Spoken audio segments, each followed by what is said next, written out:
My name is Arno. I'm a 19-year-old living in Belgium and I've been trying to get my license. This is the car I've been learning how to drive in. It's a 1990 Mercedes W124 200E. And I love this thing, and here's why.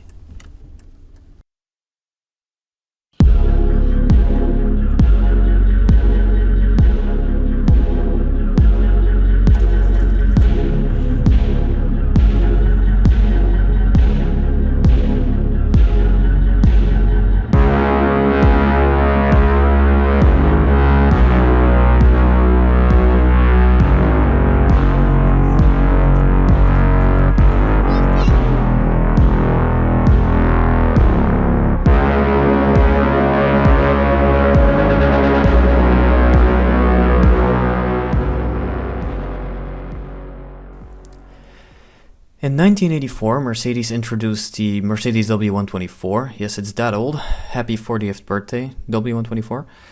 It's the W123's successor and the E-Class's predecessor, or the one that started it all, really. The models built after 1993 being marketed as E-Classes.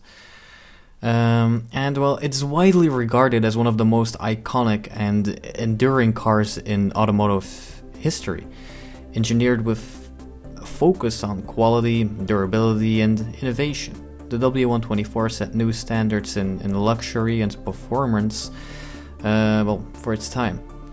Its timeless design, advanced technology, including features like multi-link rear suspension and pioneering safety systems, made it a symbol of Mercedes' engineering excellence.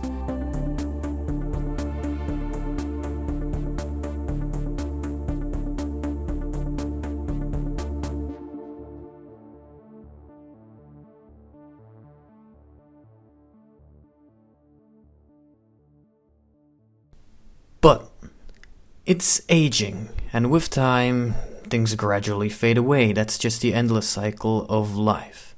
So why this car? What's it like in 2024? This particular model is a 200E, the lightest/smallest engine model of 124. It has an M102 engine. That's a 2-liter 4-cylinder engine that's most known for being in lots of W123s, and then W201s/baby Benzes. So usually when I'm fixing something on the car, I just grab myself a shop manual for the baby Benz 190E, as for some reason it's quite hard to find manuals or information on this particular model, and that's probably because they weren't sold everywhere and were less popular than its more powerful brother, or brothers like the 230E, the 260E, or the 300E.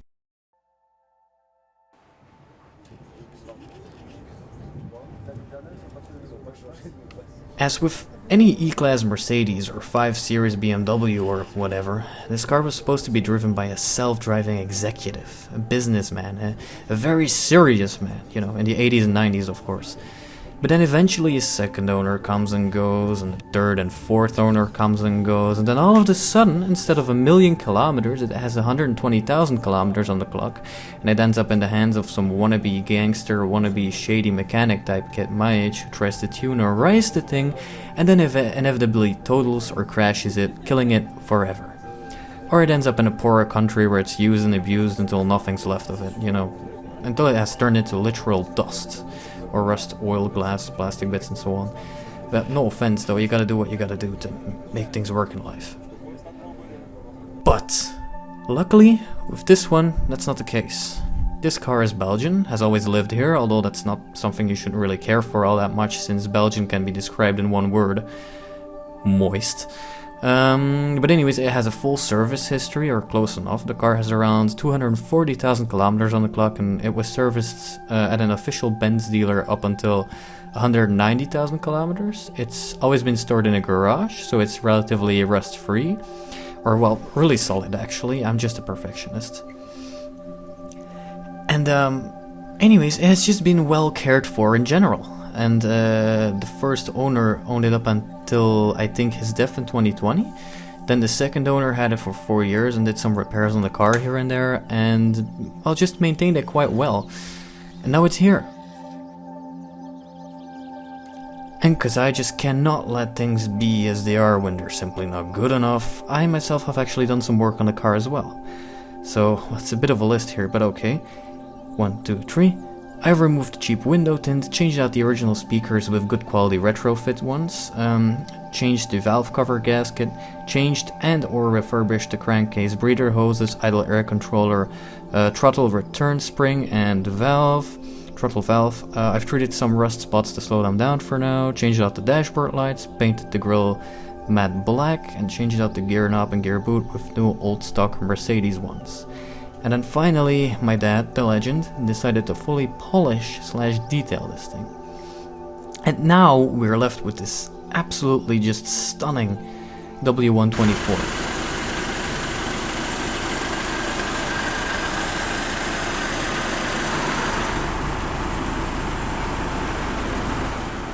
In terms of looks, I think this thing looks absolutely stunning. I mean, this obviously all comes down to personal preference, but I think it looks elegant and classy. From far away it might look like a brick, but when you get closer, you can actually see that this car has been beautifully styled with its just perfect lines. Bruno Sacco, the guy who designed this Mercedes, or these Mercedeses, 80s and 90s, really know what a Mercedes just had to look like. The car obviously has a strong link or connection to even older Benz models, but it's more streamlined, less cluttered, and just very elegant. I mean, it doesn't look like it wants to show off. There's no excess. It's simple, but it looks incredibly good, incredibly confident almost. It's so much more than a brick. There's lots of little details everywhere that just make sense, like the ribbed lights, for instance, so they continue to be visible even when they're dirty. Or the mono wiper. It's so simple, it's so effective. Or the little tab that pops out from behind the grille when you won't want to open the hood or bonnet. So you don't have to poke around under there and get your hands dirty. I love it, okay? I love it. I feel so much better driving this thing. And of course, it's also just the style. This is just beautiful. This is from a time when Mercedes meant Mercedes, it's an absolute tank. It's that brick, that Bruno Sacco brick. He's the designer. Which actually, you might think, well, it's not very aerodynamic, then it is. 0.27, that's the drag coefficient.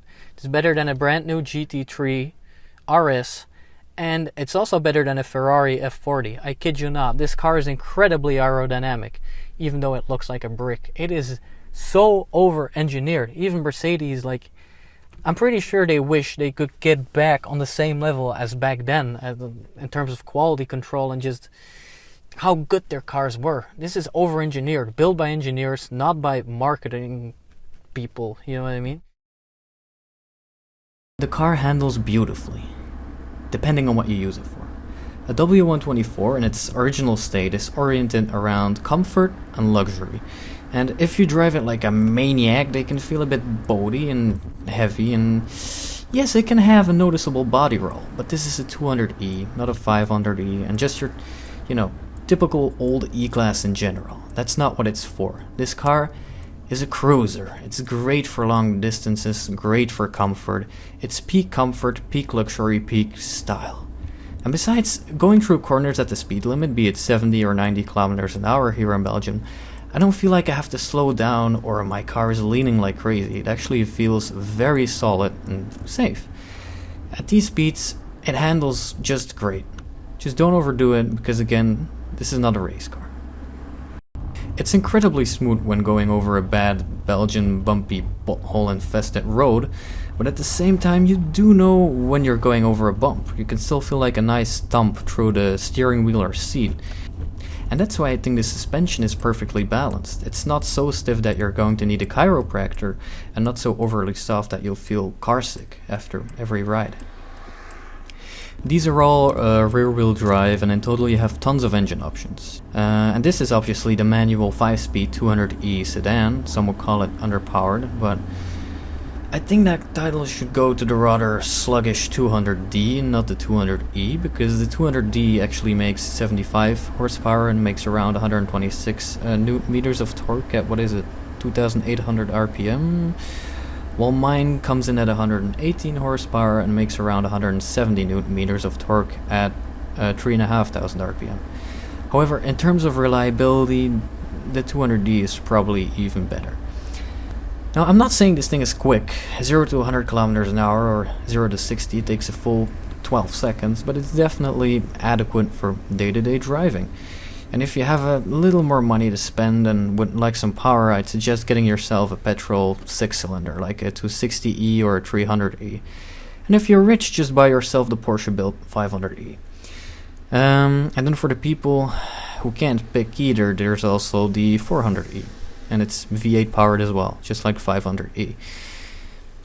If you want to get into more powerful diesels, then the 300D Turbo 4MATIC is the best you can get. It makes around 150 horsepower and a max torque of 270 Newton meters. Anyways, I'm clearly getting way too technical here. Sorry, there's lots of options. Voila, there you have it.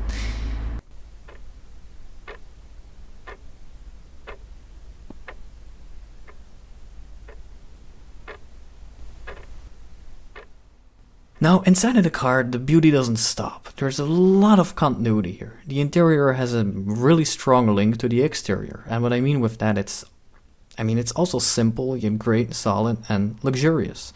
This car in particular is not a full option model, as you can see, but for me that's no problem, because that means, well, less stuff can break, if it were to break, of course. Because once you get inside of this thing, you start to understand why these are called tanks and are so reliable.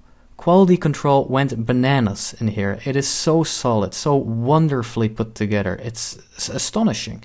This wood, this leather, even these buttons, it all feels like they will last me another 50 to 100 years. In this one, we've got the original Becker stereo cassette system with my upgraded speakers and with, of course, your power antenna.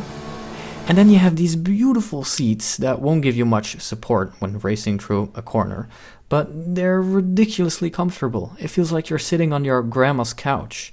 These are, and this is not an exaggeration, some of the best car seats I've ever sat in, even though some people will tell you something else about W124 seats. This car really relaxes you. You tone down in this car. These seats, it genuinely feels like you're sitting on your grandma's couch. They're not super supportive for racing, but you don't want to race this car. This is such a calm and collected car. When you're in this, it's just pure luxury, you know. People over there are having a road rage. You don't care. You just stop, boom, put it in the first gear. I don't give a I don't care. I will keep on driving. Then we also have a sunroof that slides and tilts, AC, electrically adjustable passenger side view mirror, and so on. The rest is all rather basic because it either wasn't an option back then in 1990 or the original owner didn't order it. This car, for instance, doesn't have power windows and is a manual, not an automatic. Everything I touch feels incredibly high quality. Like the leather on this steering wheel, the buttons, just listen to this. It's amazing. Everything feels like it was built to last, and everything feels incredibly over-engineered. Everything feels like they made something that was supposed to last like 100 years. It's insane. Like this wood, this leather, even the plastics are just everything feels so sturdy. This dashboard, when I try to move it, a little bit, barely any noise. Do that in some modern cars and you'll get that noise, you know what I mean? Like this one, nothing. Then in the boot, then you have the boot, 520 liters worth of space for your kids or dead bodies. I don't know. I know it sounds a bit, how do I say it? Because I am just a kid, and it's not like I have an entire family I would put in here, I could put in here. But still, before you start blaming people who drive cars like these for polluting the earth and just messing everything up, dude, no. I could drive in this particular car, this W124, I could do anywhere from around 50 to 100,000 kilometers, and that'll produce around 10 to 20 tons of carbon dioxide. That's the equivalent of building one Tesla. One Tesla. Just saying, alright? That's all I'm saying. Another thing is, eventually if you start driving that Tesla, yes, the pollution and the balance, it will balance out, you know what I mean? At one point, after like 100,000 kilometers, the Tesla will start being cleaner than this Mercedes. But will the Tesla last as long as the Mercedes? That's the question. Because it will always be cleaner to keep an old car and to maintain it than build an entirely new one or buy a new one. That will always be greener, depending, however, on how many kilometers a year you do. I do around, like, I'm a college student. I don't drive that often. In the past 6 months, I've maybe done like 1,500 kilometers. I'm sorry, but that is nothing, you know. Back in the day, especially with this quality stuff, owning a luxury car was about what materials were used to build it or how strong it was, you know what I mean? What did they use? All this wood, all this metal, all this leather. Nowadays, it's not about that anymore, but I think it's more about what gimmicks does it have, like the big ass iPads some cars have right now. Man, it's ridiculous. And if you manage to find a decent job in today's horrible economy, it's quite easy on the wallet as well. Apart from the fact that it's going to need a little more maintenance and some extra gas money, because on average this thing drinks up like 10 liters per 100 kilometers, or, you know, that's 23 miles to the gallon. It's actually quite cheap to run. You can usually get a good example for under 5,000 euros, or one that needs a little bit of work for like 2,000 euros. Buying a 10, 20 or 30,000 euro or dollar car every 5 to 10 years or even 15 years certainly isn't going to be cheaper than this car. You could fully restore it for that kind of money and enjoy it for another 30 to 40 years. But then you also need to understand that, of course, it doesn't have fancy gimmicks like an in-car entertainment system or sensors or cameras or traction control or ESP or, well, hell, airbags. Some later W124s do actually have airbags and traction control though, and pretty much all of them have ABS. Yes. But I still think it's an obsolete, boring and unreliable grandpa mobile with little to no modern features, Arno. No. It's not boring, it's not unreliable, it's not obsolete. And this car has character. Something that's hard to find in today's iPad mobiles. Allow me to explain.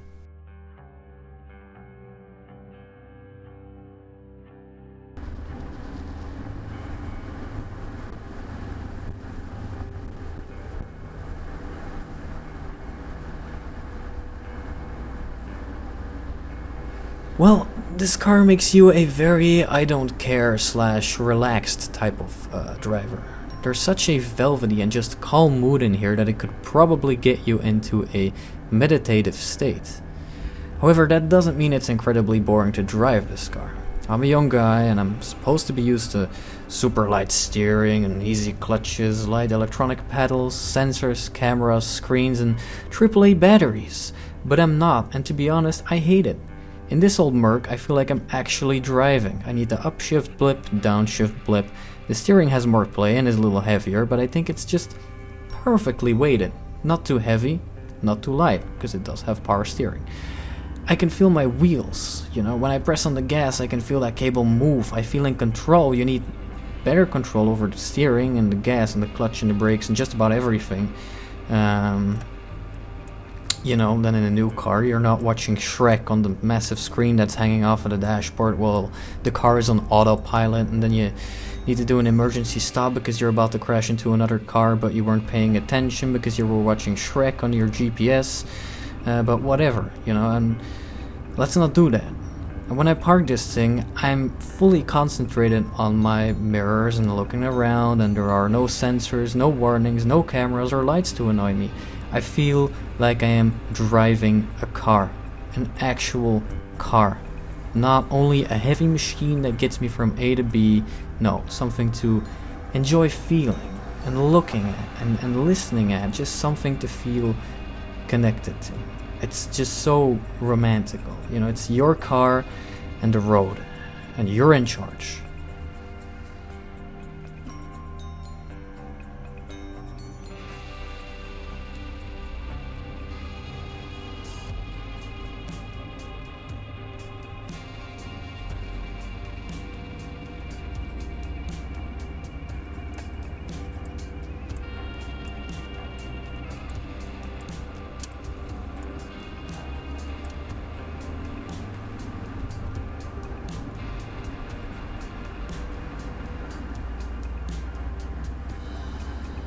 Now in the end, yes, this car won't be for everyone.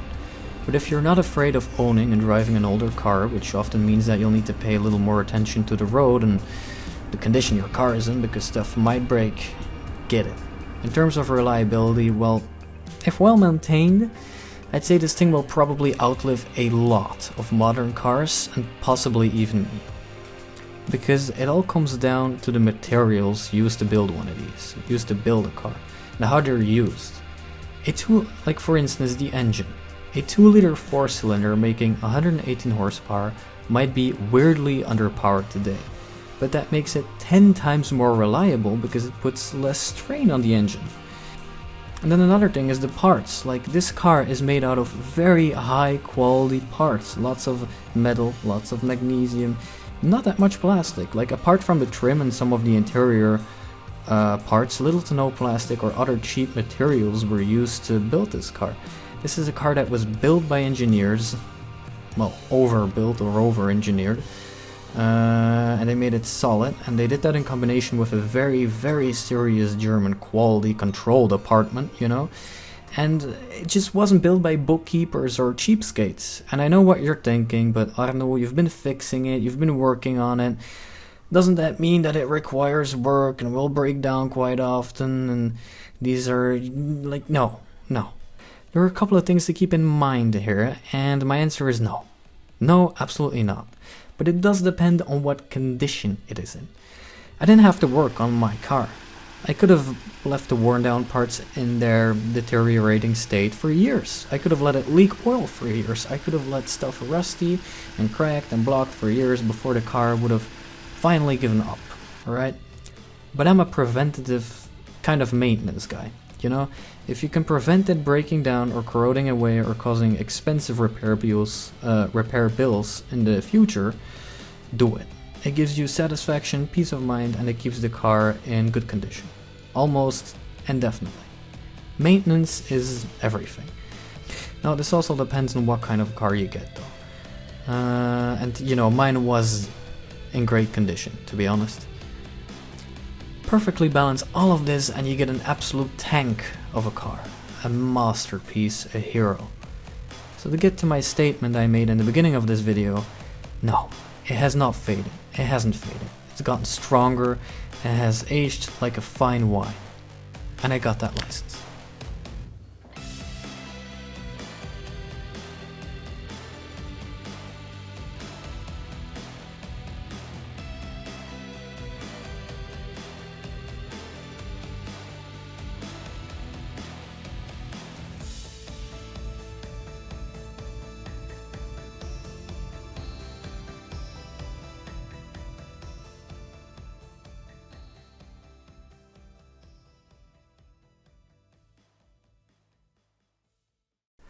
Now, before I end the video, I'd like to say one more thing.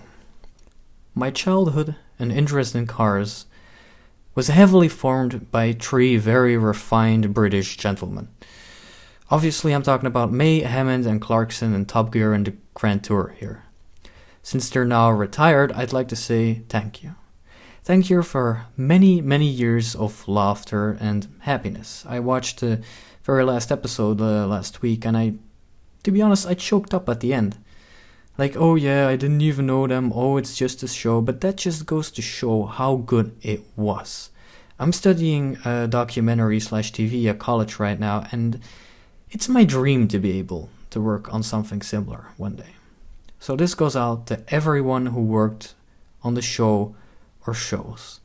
Thank you for making it possible, and thank you for inspiring me. This video is a tribute to all of you. You will be missed. And on that terrible disappointment or bombshell, it's time to end. Thank you so much for watching. Bye bye.